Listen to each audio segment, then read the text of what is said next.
The sky was heavy with the promise of rain as the rancher, Eli Hargrove, trudged across the lonely stretch of his land, his boots sinking into the mud, his chest still burning from the memory of her last words, "Please, take them off." He hadn't understood then, not truly, not until the messenger rode in from town with a burlap sack tied tight with rope, stained dark with something more than earth, something that smelled of iron and grief. Eli had been a man carved of stone, silent through wars and cattle drives and the drought that had taken half his herd. But when his calloused fingers pulled at the knot and the sack fell open before him, spilling its contents in the dim light of dusk, his knees buckled as though the weight of the entire frontier had landed upon him. Inside, wrapped in torn fabric and clinging to one another even in death, were the boots he had given her, the woman who had once stood at his side, fiery and defiant, whispering in the barn loft that she'd never leave him, that those boots would carry her back no matter where life took her. Now they were here, torn, bloodstained and silent. All that remained of Clara May, the only soul who had ever made him believe the world could be more than dust and labor. The rancher's breath hitched, his vision blurred, and the earth seemed to tilt beneath him as memories surged like a flood. Her laughter by the river, her hands smoothing his brow when fever nearly claimed him, her voice breaking when she begged him to stop, feuding with the men who had now surely taken her life. "Please, Eli, take them off," she had said the night before she disappeared, her eyes glistening as she stared at those boots, as if she knew they'd carry her into darkness she could never return from, as if she'd felt the shadow looming that he had stubbornly ignored. And now, with the sack open and the truth laid bare, Eli understood too late. He had been blind to her warning, deaf to her plea, and now the boots lay still and cold before him, a symbol of all he had lost. The rancher let out a sound that was neither cry nor roar, but something primal, a wound torn from the soul, and as the rain finally broke across the plains, he swore by the storm and the heavens above, that the men who had delivered this sack would pay with more than their blood, that Clara May's voice would echo in their final moments as it did now in his own heart. But vengeance alone could not carry him.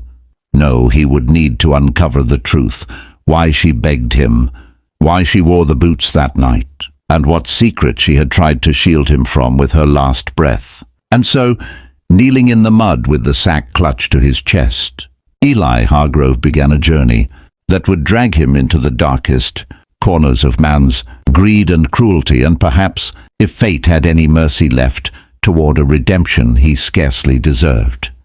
The storm had passed by dawn, leaving the land washed clean yet hollow, as if even the skies mourned what had been taken, and Eli Hargrove sat by the cold hearth of his ranch house, the sack and its cursed contents still on the table before him, untouched since he had dragged himself back inside.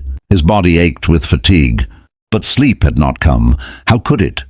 When every creak of the wind through the shutters sounded like Clara May's voice, when every shadow cast by the lantern seemed to wear her shape, reminding him of all the words he had left unsaid, he poured a measure of whiskey with hands that trembled, staring at the boots, lying there as though they might stir and tell him what she had seen, what she had feared the night she whispered, "Please, take them off." And though Eli had never been a man for signs or omens, he felt it now in his bones. She had known her death was coming, and she had left him the only clue she could. As the first weak rays of sunlight pierced the clouds, Eli saddled his horse, not with the deliberation of a rancher riding for work, but with the fire of a man chasing ghosts, and he rode hard into town, the sack tied behind him like an unholy burden. The townsfolk looked up when he passed, their eyes wary, whispers following him down the main street. For everyone knew of the feud between Eli and the Cormack brothers, ruthless men who ran whiskey and fear. Through the valley, men Clara May had once begged him to leave well enough alone. At the sheriff's office, Eli slammed the boots down on the desk, the sound echoing like a gunshot in the quiet room, and Sheriff McGraw, a man worn thin by too many battles of his own, simply stared at the bloodied leather before sighing deep from his soul, muttering, "Lord help us all." But Eli wanted no sermons, no pity. He demanded names, places, answers, yet the sheriff only shook his head and warned that chasing the Cormacs would be suicide, that Clara May had likely stumbled into something bigger than either of them could have imagined, something tied to the shipment of rifles rumored to be moving through the borderlands.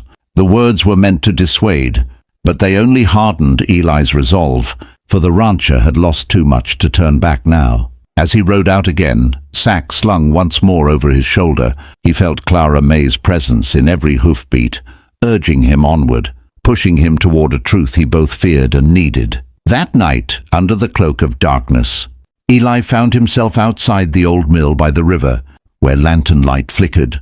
Through broken boards and the sound of rough laughter drifted across the water.